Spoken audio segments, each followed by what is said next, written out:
রোজা রেখে অনেকে ভুলে অনেক কিছু খেয়ে ফেলে, এরকম আছে না নাই? তাহলে কি তার রোজাটা নষ্ট হয়ে যাবে? কি উত্তর কি? রোজা কি থাকবে না নষ্ট হয়ে যাবে?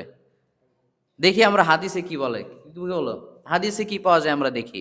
আল্লাহ রসুল সাল্লাল্লাহু আলাইহি সাল্লাম বলেছেন যে মান নাসিয়া ওয়া হুয়া সাইম ফা আকালা আও শারিবা ফালিউতিম্মা সাওমা। কোন ব্যক্তি যদি রোজাদার অবস্থায় ভুলে পানাহার করে ফেলে, সে যেন তার রোজাটাকে নষ্ট করে না ফেলে, সে যেন তার সিয়ামটাকে পরিপূর্ণ করে। সুবহানাল্লাহ। কেন? কারণ তার ভুলে খাওয়ার কারণে সিয়াম নষ্ট হয় নাই।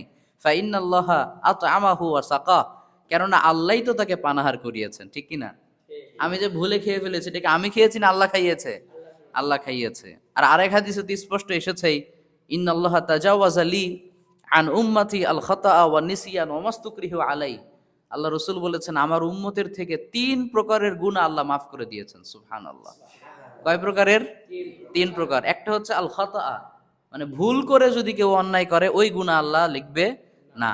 আরেকটা হচ্ছে আর নিসিয়ান, ভুলবশত ভুলে গিয়েছো, ভুলে যাওয়ার কারণে যদি কোনো অন্যায় হয় এটা আল্লাহ লিখবে না। আরেকটা হচ্ছে ওয়ামাস্তুকরিহু আলাই, তোমাকে যদি জোর করে প্রেশারাইজ করে জোর জবরদস্তি করে কেউ একটা অন্যায় কাজ করতে বাধ্য করে, ওটা তুমি যদি ইচ্ছাকৃতভাবে করো নাই, তোমাকে জোর করে করানো হয়েছে, আল্লাহ তোমাকে এটার কারণে গুনাহ দিবে না। সুবহানাল্লাহ। তাহলে কেউ যদি ভুলে পানাহার করে, কি বুঝলাম আমরা? সিয়াম নষ্ট হবে না থাকবে? থাকবে। এটা আল্লাহ আমাদের জন্য রহমত স্বরূপ দিয়েছেন, আলহামদুলিল্লাহ।